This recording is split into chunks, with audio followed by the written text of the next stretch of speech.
আপনারা দেখছেন আরকে নিউজ বাংলা।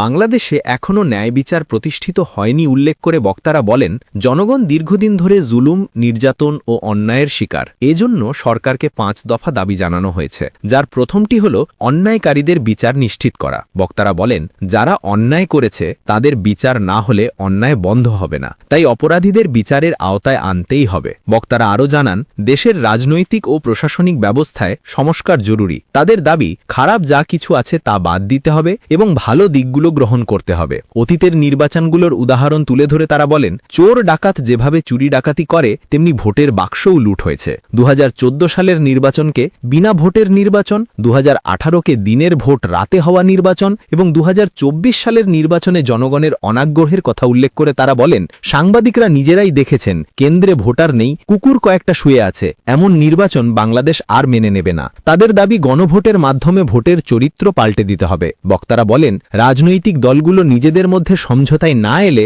জনগণের রায় হবে চূড়ান্ত সিদ্ধান্ত। গণভোট হওয়া জাতির জন্য ভালো লক্ষণ, আর গণভোট না হওয়া খারাপ সংকেত বলেন তারা। একই দিনে সংসদ নির্বাচন এবং গণভোট আয়োজনের প্রস্তাবের সমালোচনা করে বক্তারা বলেন, গণভোট ঠিক করবে সংসদ নির্বাচন হবে কিভাবে, কিন্তু একই দিনে হলে জনগণের রায় প্রতিফলিত হবে না। সভায় উপস্থিত জনতার উদ্দেশ্যে বক্তারা বলেন, আপনারা কি গণভোট আগে চান? তাহলে হ্যাঁ বলুন। উপস্থিত সবাই হ্যাঁ বলে সাড়া দিলে তিনি ঘোষণা করেন, গণভোটের পক্ষে হ্যাঁ জয়যুক্ত হয়েছে। যারা গণভোটের বিরোধিতা করছে তারা পরাজিত এবং ভবিষ্যতেও পরাজিত হবে। ইনশাআল্লাহ এই পরাজয় কেউ ঠেকাতে পারবে না।